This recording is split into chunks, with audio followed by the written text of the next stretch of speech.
As the primary caretaker to her mother, Tachia Dillard was a first-hand witness to the devastating effects of breast cancer. A few years after her mother succumbed to the disease, Tachia herself received the same diagnosis. Her lack of health insurance made her journey that much more difficult. I didn't have any insurance, so I was trying to find out different places to go. And one of my friends told me about St. Mary's. Knowing what her history was, her family history, it does make it that much more difficult to give someone that news and go through the education process so that they understand what they're dealing with. And we weren't able to do that the first day with Tachia, just because, you know, she was so overwhelmed, which is natural. My mom's breast cancer was terminal. She actually had the breast cancer that spread, so it went from her brain, her breast to her brain, and she passed from it. So it's sort of different when you're taking care of somebody having breast cancer. You know, you just see what they're going through, but when it's your own personal journey, it's just something that you can't imagine. And even the day she came in, she kept her sunglasses on. She didn't want to really have even eye contact with us. And I truly was worried about her that, you know, were we going to lose this patient to, you know, refusing treatment or not coming back, just for the fear of what she might experience. It's a scary, it's a scary situation. And you just pray that you just hope for the best. Yeah. The second time she came in, it was a little bit better, but she still wouldn't look at us. And I know I was with Dr. Usher, and he said, "I need to see your eyes." You know, and that was, I think, the second visit, the first time we really saw her eyes. And we said, "We're not going to leave you. You know, we're going to get you through this."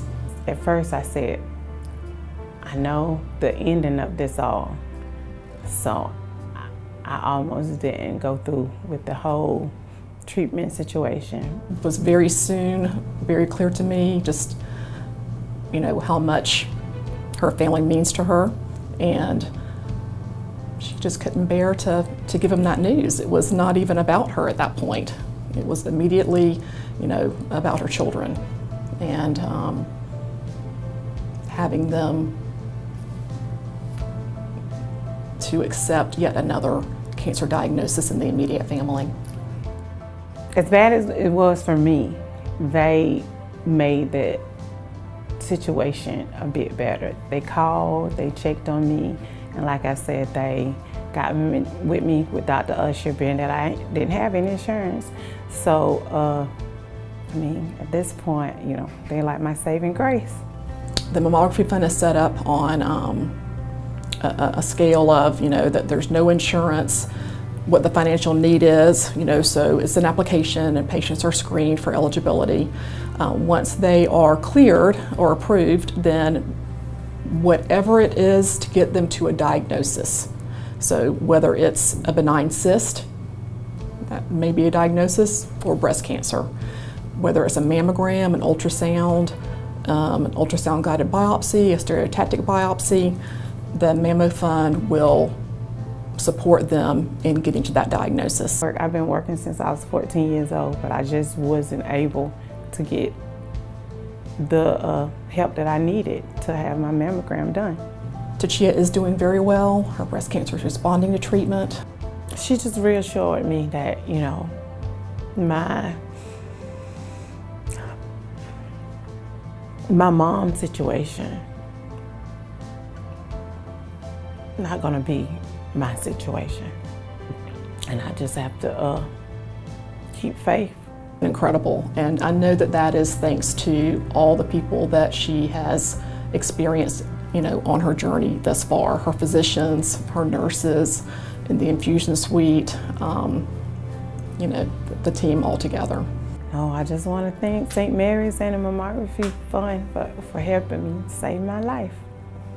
Makes me feel better that tomorrow someone who has a problem and needs help with a breast problem, that there's going to be help there for them. Just keep with your mammograms and just your health every day. I mean, every day for us, for all women, you know, we need health should be a #1 priority. And I know as a mom, you have children and you put them first, but if you're not healthy, you can't take care of anybody else. As she continues her personal journey of treatment and healing, Tachia Dillard remains confident, strong, hopeful, and above all else, grateful.